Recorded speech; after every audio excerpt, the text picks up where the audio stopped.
We'll get started with our worship here for December 6th.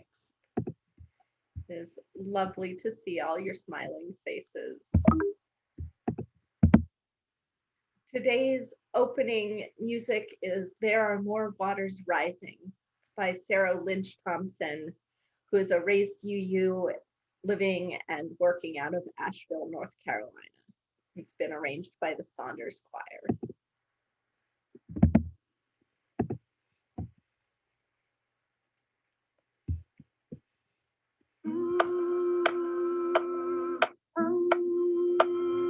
There are more waters rising, this I know, this I know.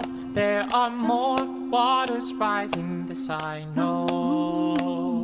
There are more waters rising, they will find their way to me. There are more waters rising, this I know, this I know. There are more waters rising, this I know. There are more fires burning, this I know, this I know. There are more fires burning, this I know. There are more fires burning, they will find their way to me. There are more fires burning, this I know, this I know. There are more fires burning, this I know. Doom. Hey, hey, oh, hey, oh. Daya doom. Hey, hey, oh, hey. Daya doom. Hey, hey, oh, hey. Daya doom. Hey, hey, oh, hey. Daya There are more mountains falling, this I know, this I know. There are more mountains falling, this I know. This I know. There are more mountains falling, they will find their way to me. There are more mountains falling, this I know, this I know. There are more mountains falling, this I know. I will wade through the waters, this I know, this I know. I will wade through the waters, this I know. I will wade through the waters when they find their way to me. We will wade through the waters, this I know, this I know. We will wade through the waters, this I know.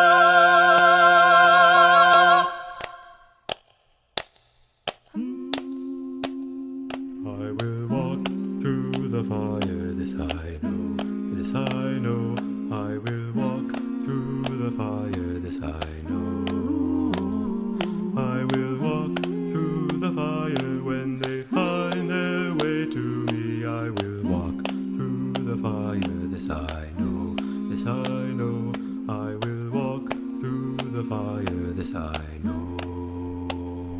I will rebuild the mountains, this I know, this I know. I will rebuild the mountains, this I know. I will rebuild the mountains when they find their way to me. I will rebuild the mountains, this I know, this I know. I will rebuild the mountains, this I know.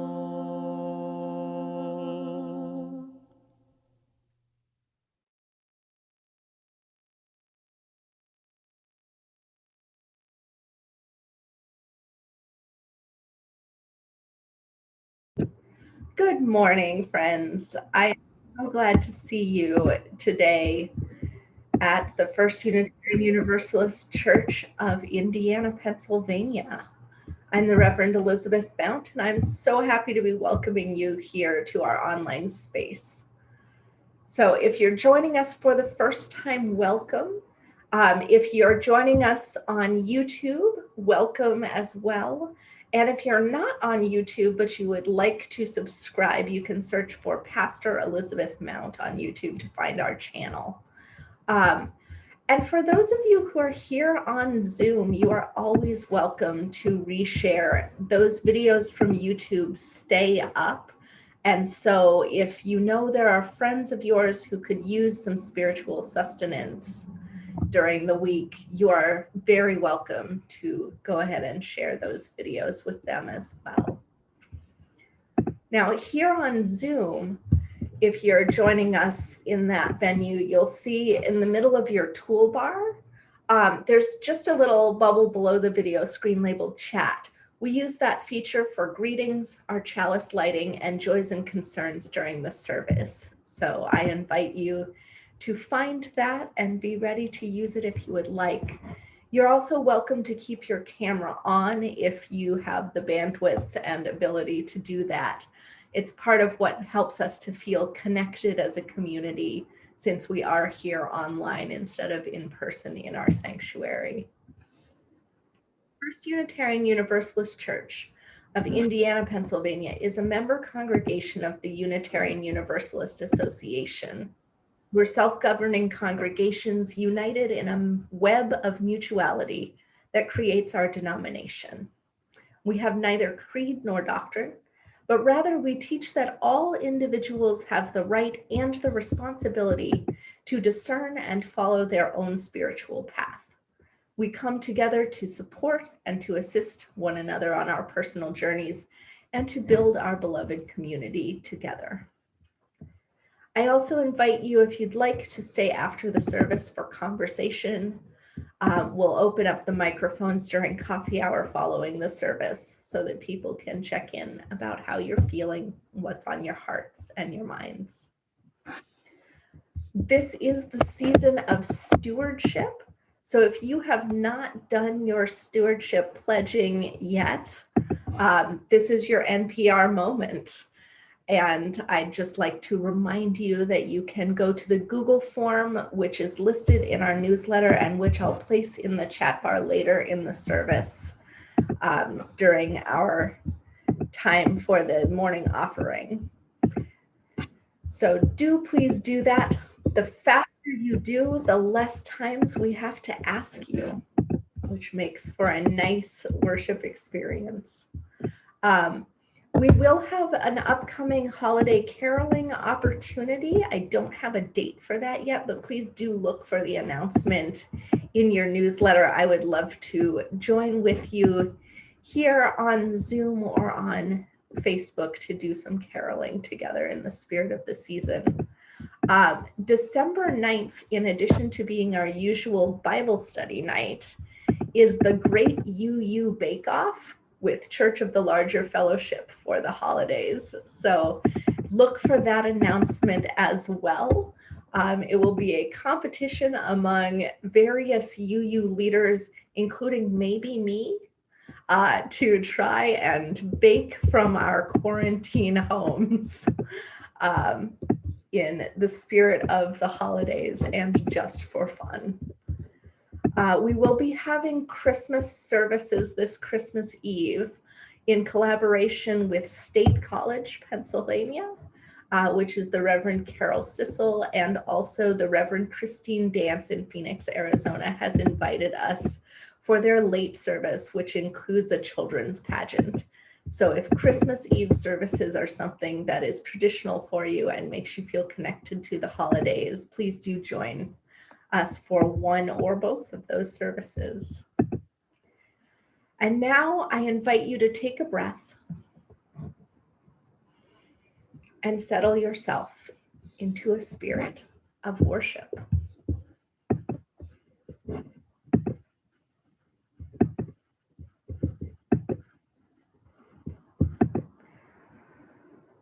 Our call to worship comes from Jan Richardson. She writes, "To all that is chaotic in you, let there come silence. Let there be a calming of the clamoring, a stilling of the voices that have laid their claim on you, that have made their home in you, that go with you even to the holy places, but will not let you rest, will not let you hear your life with wholeness or feel the grace that fashioned you. Let what distracts you cease. Let what divides you cease. Let there come an end to what diminishes and demeans, and let depart all that keeps you in its cage. Let there be an opening into the quiet that lies beneath the chaos, where you find the peace you did not think possible and see what shimmers within the storm.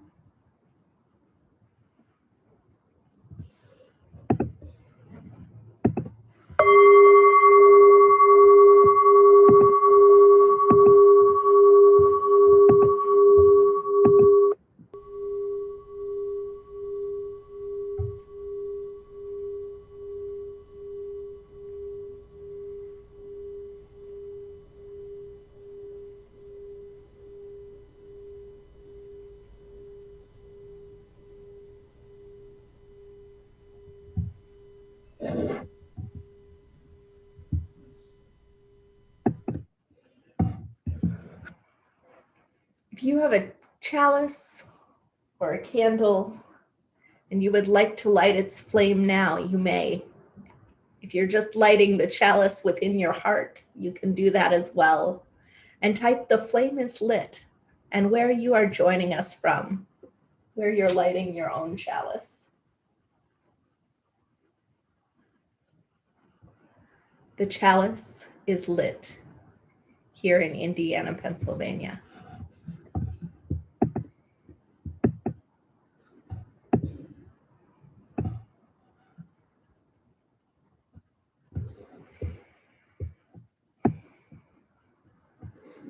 And let us speak together the words of our chalice lighting. In the turbulence of our lives, let us take this moment to pause, bring ourselves to stillness, and honor the oneness of being which resides within our chalice flame.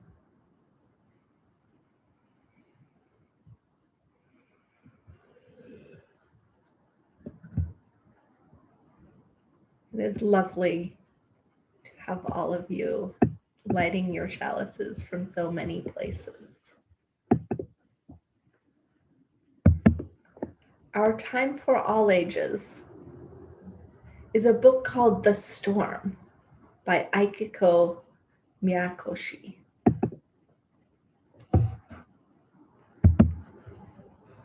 It's read. Good morning. So the month of December's theme is about stillness, or is stillness.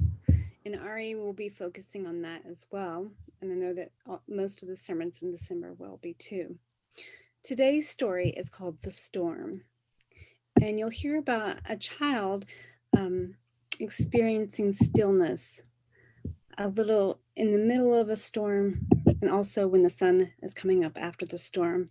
Many of us experience stillness maybe before the storm in preparation, or in the middle of it when it's the worst, or after, and sometimes after when we're waiting for the next storm. So I hope that you enjoy this story.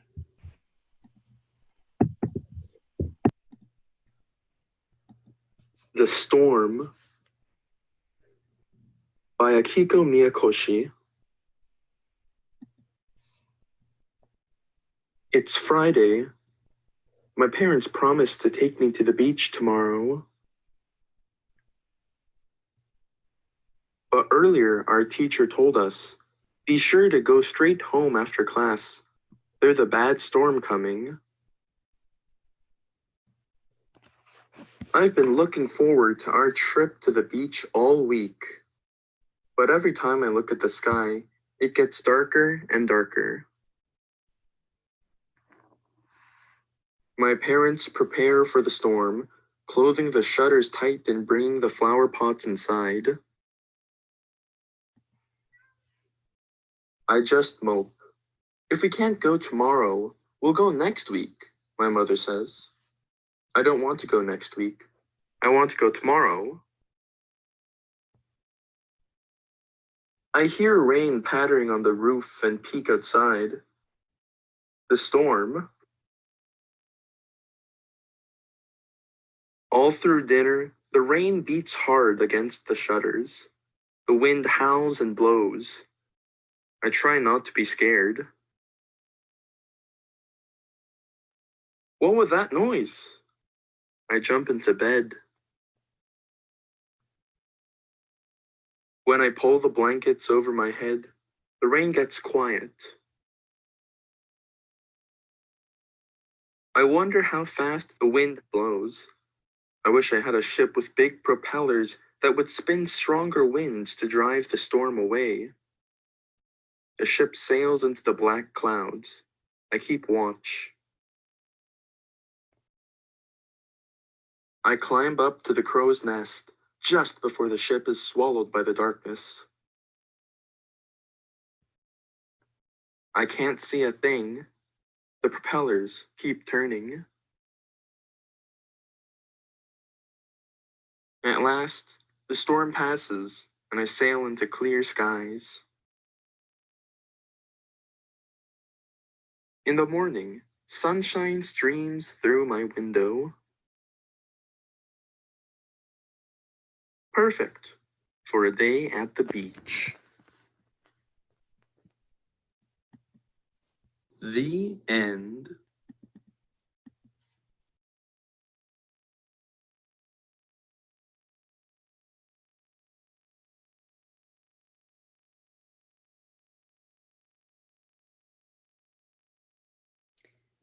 Good morning.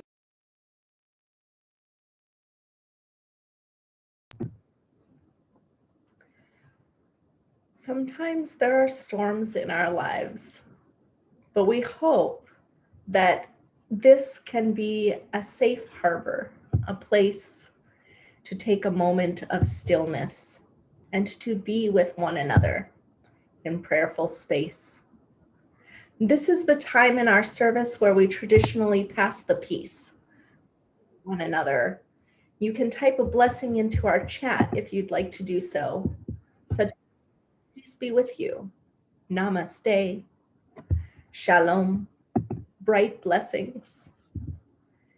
In this season, you might say happy Chalaka if you're especially into UU new holidays. Or you could say Chag Hanukkah Sameach, as is coming up just in a few short days. Salam alaikum, or bright blessings.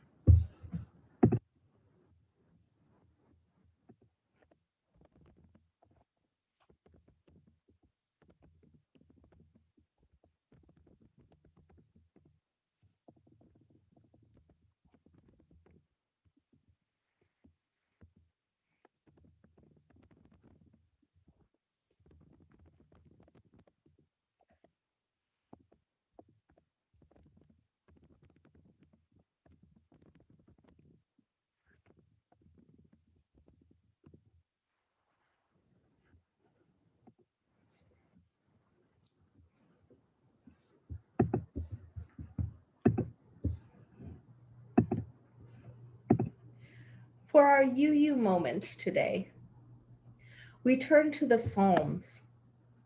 They're Jewish writings incorporated later into the Christian Bible as well, which were originally written as hymns or poems.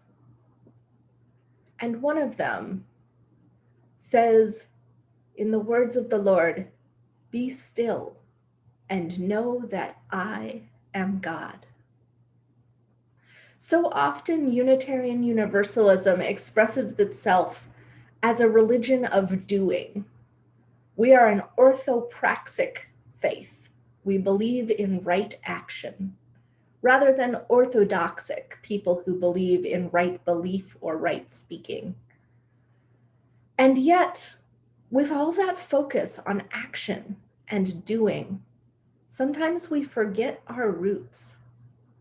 We forget that the transcendentalists were people who wanted to go out in nature to express the value of rest, of noticing beauty, of simply being awake and alive with what is already surrounding us that is good.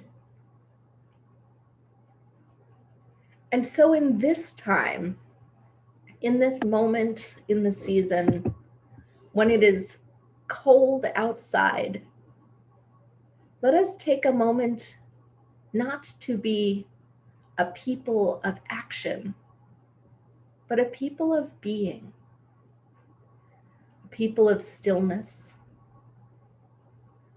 Be still and know that none of us are God. None of us need to change the entire world today, nor can we.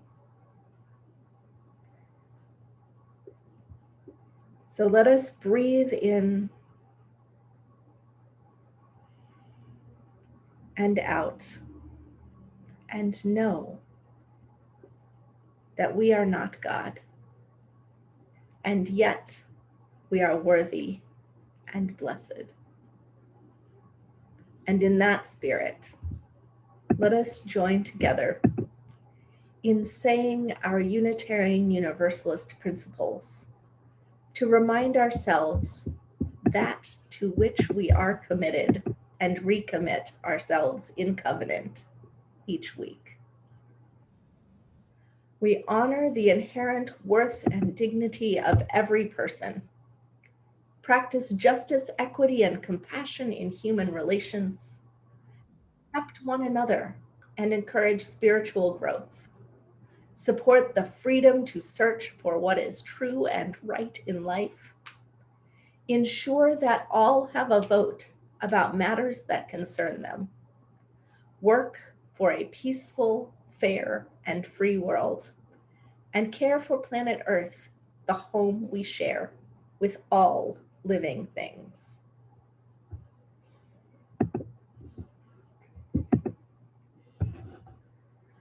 And our responsive hymn is Find a Stillness, and it's performed by Jeff Hemrick at the First Unitarian Church of Chicago.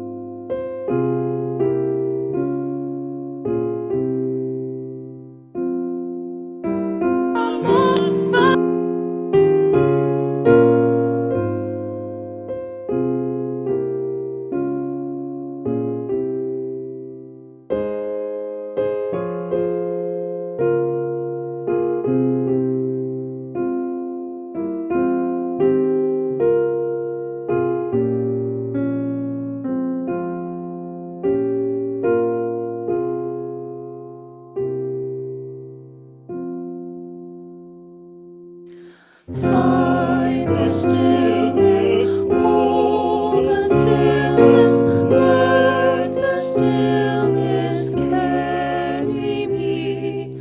Find the silence, hold the silence, let the silence carry me.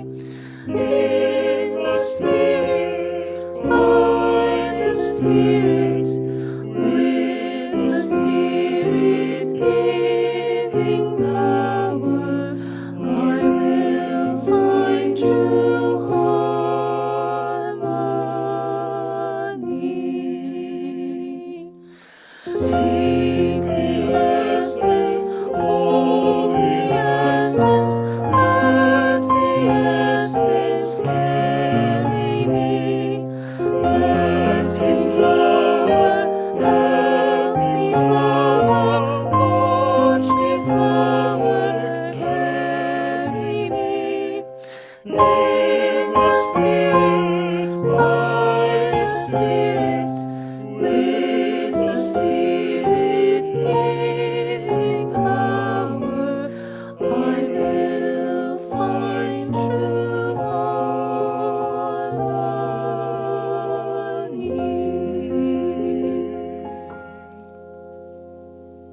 Our centering words today come from Rob Bell.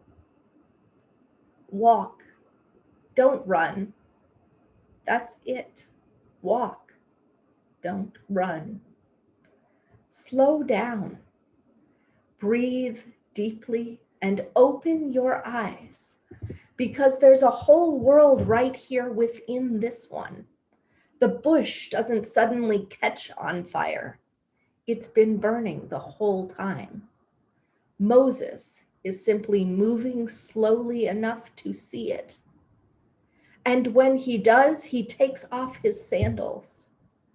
Not because the ground has suddenly become holy, but because he's just now becoming aware that the ground has been holy the whole time.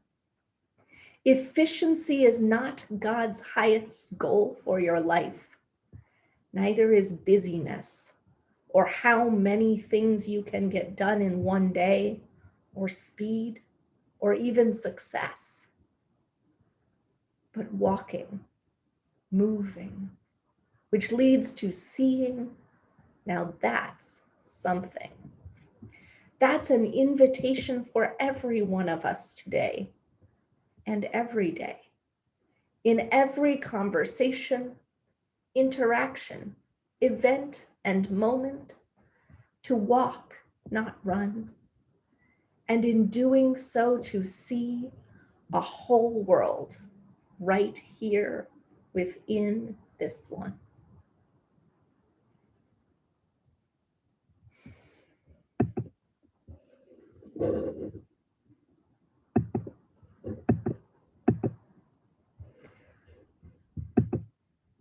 So our centering music is from Hamilton by Lin-Manuel Miranda. And for those of you joining us on YouTube, that's produced by Disney, which means that we may drop off of our stream for a bit, because Disney really likes to enforce copyright very swiftly. If that's the case, don't worry, it'll be back up in a couple of hours once we excise that audio. If you're joining us here on Zoom, no worries, just settle yourself in for the music.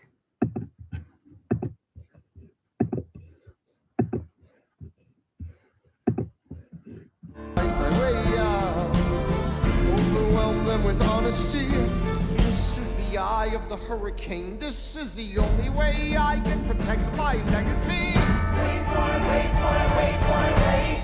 The Reynolds pamphlet.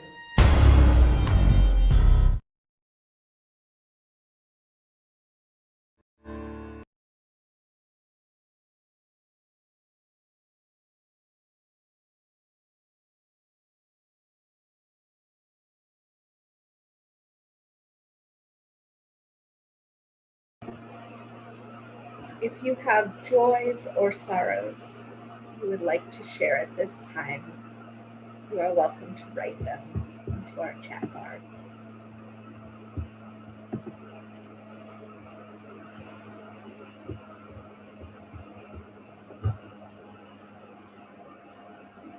Each Sunday, we come together in worship. We come from many places, many theologies, many backgrounds, and yet we join hearts and minds in a spirit of prayer. So, spirit of life and love, divine force, creator, collaborator, that which binds the universe, be with us now as we gather as a community of faith. We are grateful for so many things, for blessings of family near and far, for peaceful days, for the week's snow. We hold the turning of the seasons as a blessing in our lives. May we never forget that the very turning of this planet is itself a miracle. And we hold in our care those who are hurting, those who are fearful, those who cannot go out because of the rising number of cases in this pandemic, those whose health are now fragile. For all those who are holding in their care family members or who themselves are struggling with health-related issues. For Dorothy's sister-in-law, who is waiting on the results of a COVID test and taking care of Dorothy's older brother. May we hold in care this entire family, and especially Dorothy's daughter-in-law and grandson, who have lost their mother, their Nana. May we continue to hold in prayer Juanita and Judith in their grief at the loss of their nephew.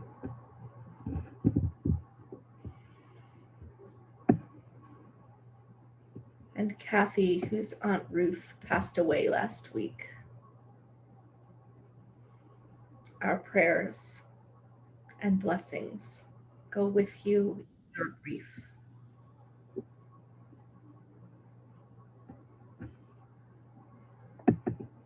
We hold too in care all those working as healthcare workers in many venues, keeping people safe, helping people to heal when possible, accompanying them even when they cannot be made better.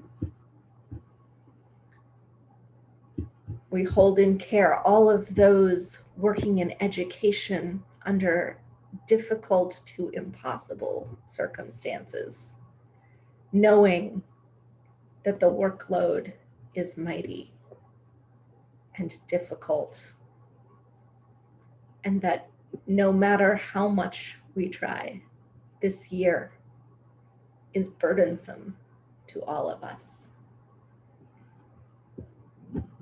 May this community and the sharing of our various struggles be a blessing, and may it lighten your load, if only a small bit.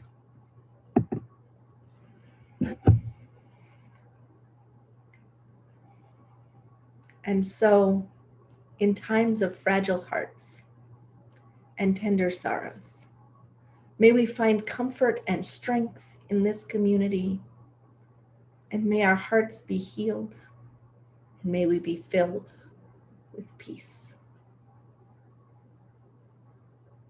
Blessed be, and amen.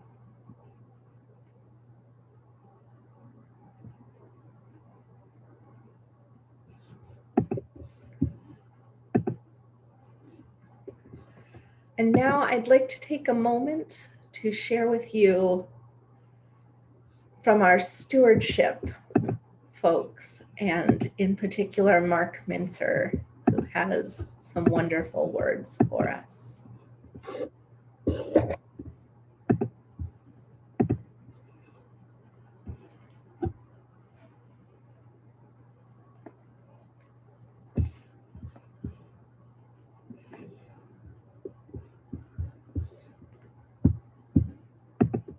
Oh. So sorry. I believe I have managed to upload a video without sound. Let me try that again for us. I apologize for the momentary interruption here. So take a moment to sip your water, breathe, and live into our theme of stillness while I refined our video in its appropriate setting.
Hello.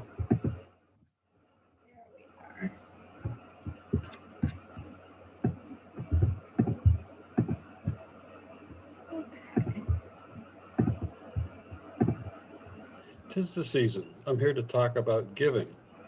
Here we are at the season of Thanksgiving and Christmas, the giving season. Also, it is the time for Canvas when we talk about giving to our church community. And in saying what I want to say, I'm going to start off with a little Christmas story. Now, I'm going to have to borrow a little bit of your imagination, but not too much, I would think.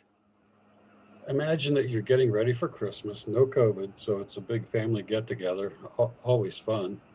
And you're going down your shopping list, coming up with gifts for everyone.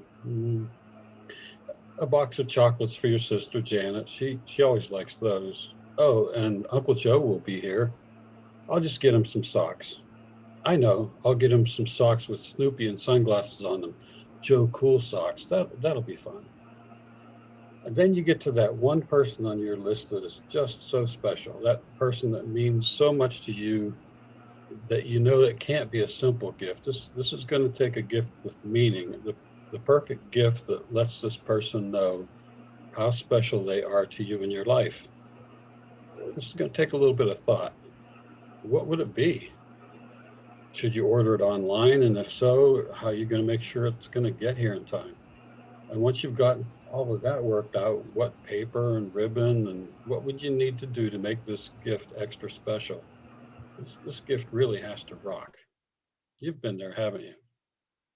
Okay, now we're going to fast forward to Christmas Day. Dinner's done. Everyone's sitting around in a circle, relaxing and laughing, listening to music, and it's time to open presents. We go around the room. Everybody's taking their turn. Sister Janet opens her chocolates and says, just what I wanted. And you give her a little nod. And Uncle Joe opens up his socks and says, oh, cool. And everyone laughs. And then everyone laughs again when they realize that Uncle Joe doesn't get the joke about Joe Cool socks. And now it's time for that special someone to open their present. And you can feel your bloodstream fill with adrenaline. Is it going to be what they wanted? Will they be impressed with your efforts and thoughtfulness? And then they open the present and they're blown away. And everyone says, ooh, and ah. And you feel the endorphins flooding your bloodstream, filling you with pride and gratitude that you were able to pull this off. You tuck your thumbs under your cheesy fake Santa suspenders and sit back with a smile, bathed in the glory of giving. Now compare with how that feels to how you felt when Janet opened those chocolates. And so this is the story that how this fits into my life, and pardon my transparency here, but I do have a story to tell. My gross salary is $60,000 a year. And this year I pledged $4,200 to the church. I've been putting $100 a month into the collection plate, and I tossed $900 into the hat for Close the Gap, which puts my church giving at around 10.5% of my gross income. That was my goal, to tithe, and this year I have. Now, I didn't get here just by snapping my fingers and just making it happen. It took time, incrementally increasing my pledge over the past several years. And it took some adjustments in my spending otherwise, but with thought and planning, here I am at my goal. And now I know what Susan Gray, head of the UUA, means when she says, give until it feels good. I know not everyone can afford to give 10% of their income to the church, just like I can't picture giving someone a new car for Christmas, regardless of what those ads on TV tell me happens all the time. But I do know that in most every household, there's a special gift under the tree that took intention and hard work for it to be special. My goal of tithing to our church took similar thought and intention. And now that I've reached that goal, I'm able to admit it feels pretty good. Kind of like I'm sitting here with my thumbs tucked under my imaginary suspenders, thankful that I have the ability to give at this level and feeling the joy of giving. It wasn't so long ago I dreaded Canvas. I wasn't giving with intention. It was simply an obligation. Here they go again, asking me for money again. No fun at all. Sort of like watching my sister open that box of chocolates. So that's my story. I hope that you all have a very happy holiday season. I hope that you give your pledge the status of a special gift to each other, and that you're able to experience the joy of giving, whether you own any suspenders or not. Thanks.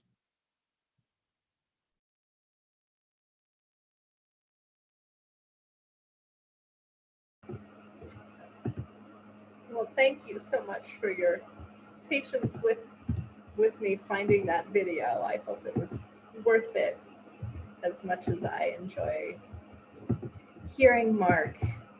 Hope you could tuck your hands under your suspenders as well. And the knowledge that you are giving to a community that includes and involves you. Because that's what we are. We're not a business. We're not some kind of organization with consumers who simply get what we give. We're a group of people who put in and take out what we need, what we can offer. And so at this time, I invite you to enjoy our music, and if you are making a pledge online, to give via PayPal, it's as always office@firstuu-indianapa.org. Or you can contact the church and Holly can help you to set up a gift via your bank or by check, or whatever way works for you.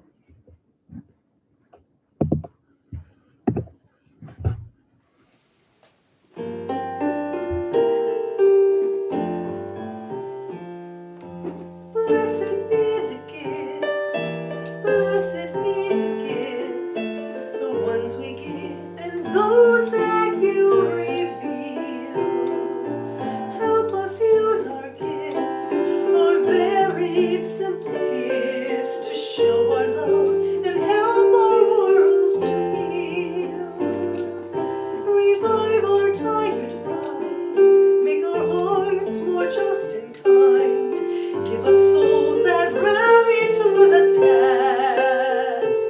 Fight for justice, help us teach, help us act and care and reach out to others with a hand for them to clasp.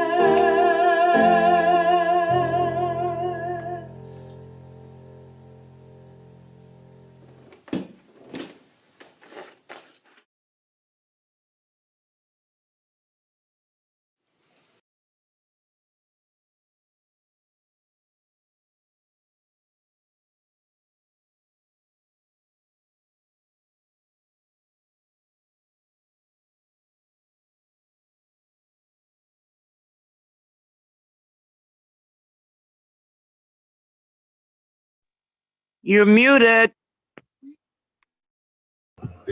Thank you, Miss Patty.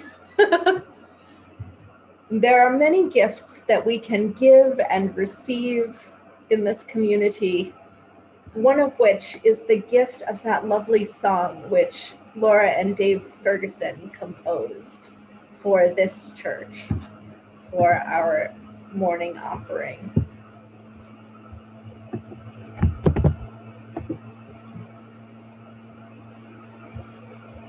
Oh, thank you, Ruth. As we usually do, I believe we are sharing with ICAP this December. They do an annual giving with us. Thank you for asking.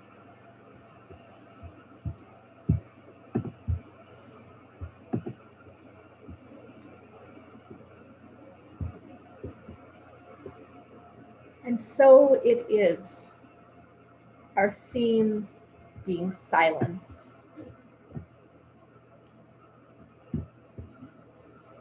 There is a remarkable phenomenon that happens in a hurricane. The eye, the center of the hurricane, is a still and silent place.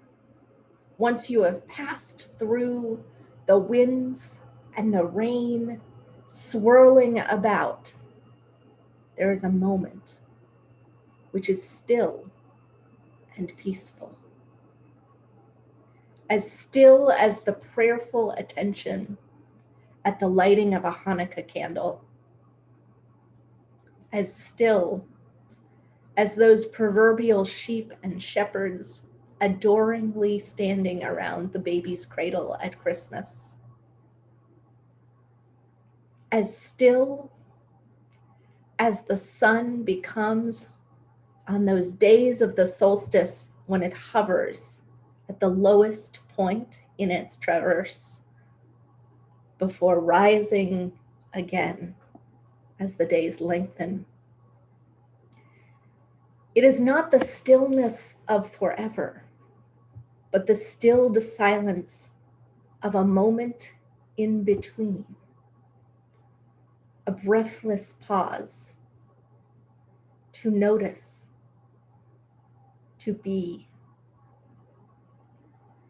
To know that although there is turbulence and change, there is also breath. There is also peace.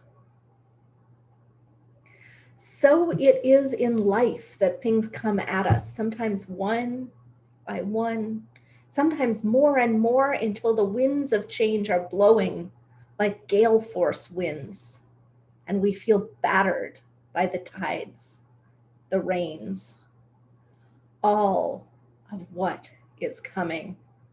Sometimes it's worldwide, like pandemics or national politics, statewide cuts in funding or changes in governance. But so often it is simply our lives changing as they do. Just one small thing or another unbalancing us, leaving us struggling to find our footing. Nonetheless, whatever it is, the experience is similar. I want to tell you a little bit of a story. When I was just 24, Hurricane Katrina swept across the Gulf Coast and hit New Orleans. And it left massive effects, massive destruction across much of the coast of Mississippi and Louisiana, even as far as Alabama and Florida. It affected me deeply to hear of the destruction, to see it on the news, to see the inequitable and racist ways that help was being distributed afterwards. It unbalanced me, even from states away in Colorado. So I organized a trip with my UU Church's young adult group to go and help, to go and understand what was happening in communities and see if we could make a change for folks who are unable to access FEMA assistance or other programs in fair and just ways. And I want to just note that looking back from the perspective of years, this plan is disaster tourism, which now I have a lot more feelings and thoughts about, which could be their own entire sermon. So for now, I'm going to ask that we understand that, right or wrong, I went with the desire to help and to witness. What I saw, what I got there, was an amazing power of nature. Terrifying in its destructive capacity, in its capacity for change. When we got to Biloxi, Mississippi, where we were slated to do work, we took a walk down along a street with a clean beach, swept clear of anything, just sand, white and clear, and no buildings along that sand. It was beautiful. And then my toe hit something. And I realized, looking down at brick, low under the sand, with a Duplo block, a giant Lego pressed into that brick so hard it wouldn't come out, that there had been buildings. There was a whole row of houses, churches, shops that had been sheared off at ground level by the force of gambling ships that had been docked out in the Gulf and had been lifted and carried by the storm surge up onto the land, taking everything off at ground level, simply gone. I kept doing work. I found a ball 10 feet high in a tree, a mile from the ocean. A little one, sized for a toddler. I saw whole houses that had been lifted off of their pylons and simply carried, sometimes a block or more down the street, eventually landing, sometimes in good enough shape to be picked up on mobile trucks and carried back to the property from which they had come. I saw growth. In just months since Katrina, trees were sprouting. Often ivy and other plants covered the spaces where we had been told that we would find houses. We found open space and wildlife sometimes. It was both terrible and beautiful in equal measure. But perhaps more amazing in those moments were the power of humans. Because I would go into neighborhoods and people without a roof, with simply a blue tarp over the top of their house, would invite me in, sit me on the couch and give me an ice cream cone because it just looked like you were so uncomfortable doing all that work outside in the heat.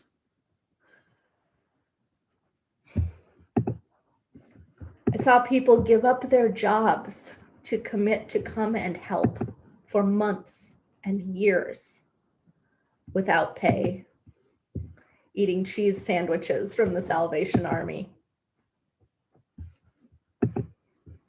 One of the men we worked with, Derek Evans, built an entire organization, the Turkey Creek Community Initiative, because he just filled a box truck in Boston when he saw what was happening in Biloxi and drove down there to see what he could do for friends and family who he hadn't seen in years, and stayed. He's still there doing environmental reclamation work to change the kinds of excavation of ditches that left that community vulnerable to the storm surge, doing community work so that people know why it's important to plant trees and to have a community that's ready for these kinds of things. It wasn't what I could do to help that changed my perspective, that opened my eyes. It was witnessing, taking the moments to breathe and be with people, watching how folks changed their world and chose community and care with such intention, how they built again out of hope and love, even when there was such destruction. I sat down for lunch one day, and the woman across from me told me of the hours that she had floated inside her house in the water that came up nearly to the attic while she held her paralyzed father. And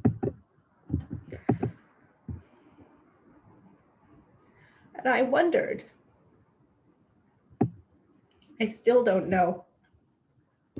I wondered if I would have the courage to be still. She didn't panic. She didn't try to get away. She just held on.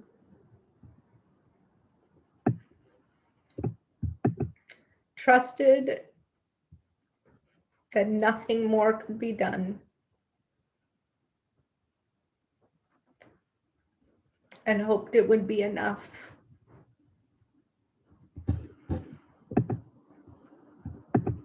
And afterward, she didn't just fix her own life. She was out volunteering, helping other people. I've been a part of disaster relief work for 3 more hurricanes since then. The particulars of the stories are always different, but the care, the courage, the compassion, it always comes back in those moments when we talk. And it always comes back to me how much about that help is the presence, waiting with people, and the stillness and the breathing.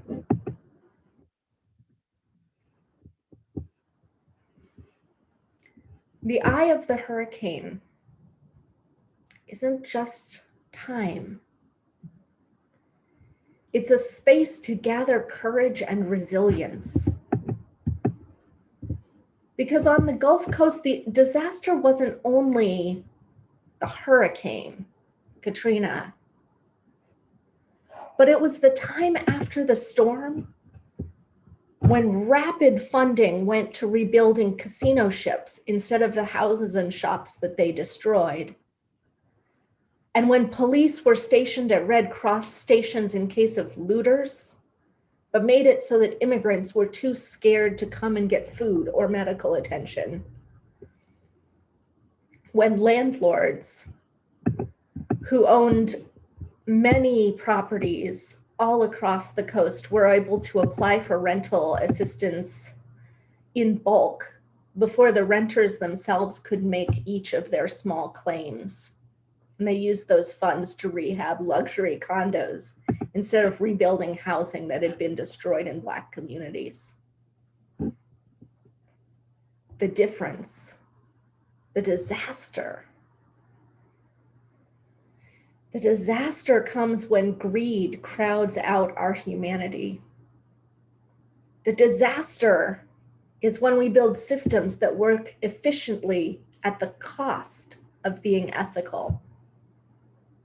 The disaster is when we fail to take the time to know one another's humanity, to look into one another's eyes and see the beauty of the divine face in every one of us. Human disasters. And because they are human disasters, they are fixable ones. Not now. And not yet.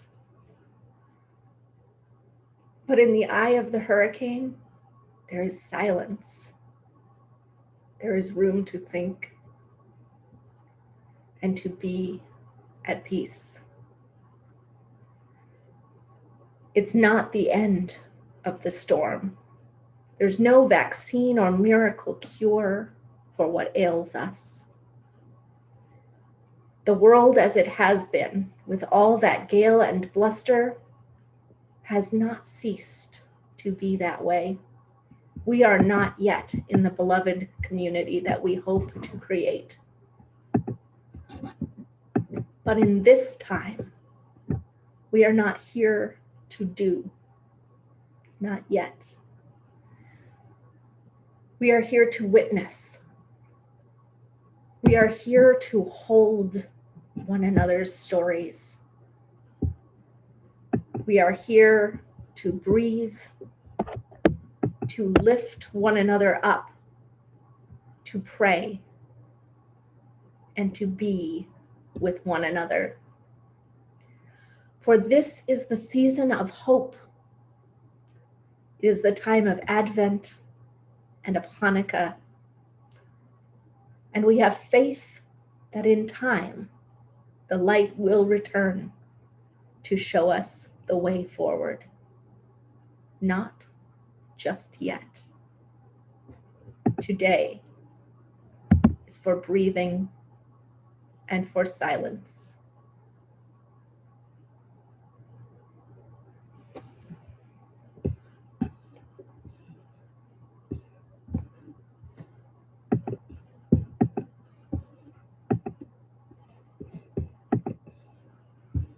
And our closing hymn is "The Tide is Rising." I invite you to sing along if you feel called to do so.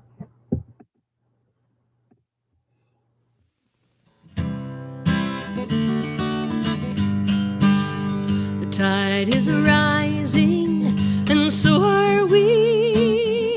The tide is rising, and so are we. The tide is rising, and so are we. This is where we are called to be. This is where we are called to be. The task is mighty, and so are we. The task is mighty, and so are we. The task is mighty, and so are we. This is where we are called to be. This is where we are called to be. This land is holy, and so are we. This land is holy, and so are we. This land is holy, and so are we. This is where we are called to be. This is where we are called to be. The storm is raging, and so are we. The storm is raging, and so are we. The storm is raging, and so are we. This is where we are called to be. This is where we are called to be.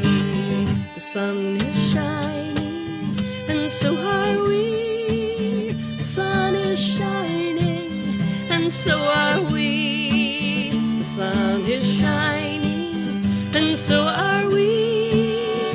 This is where we are called to be. This is where we are called to be. The world is ready, and so are we. The world is ready, and so are we. The world is ready, and so are we. This is where we are called to be. This is where we are called to be. This is where we are called to be.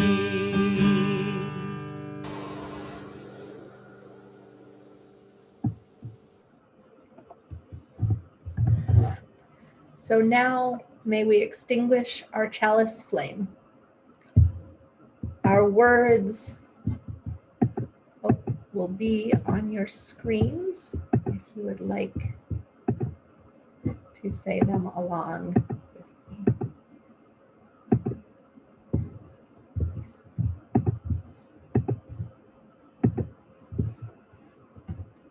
We extinguish this flame, but not the light of truth, the warmth of community, or the fire of commitment. These we carry in our hearts until we are together again.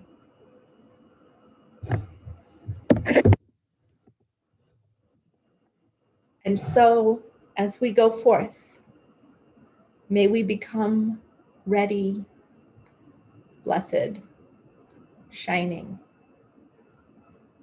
May we know the divine within us so that we may use it wisely in the days to come. Blessed be.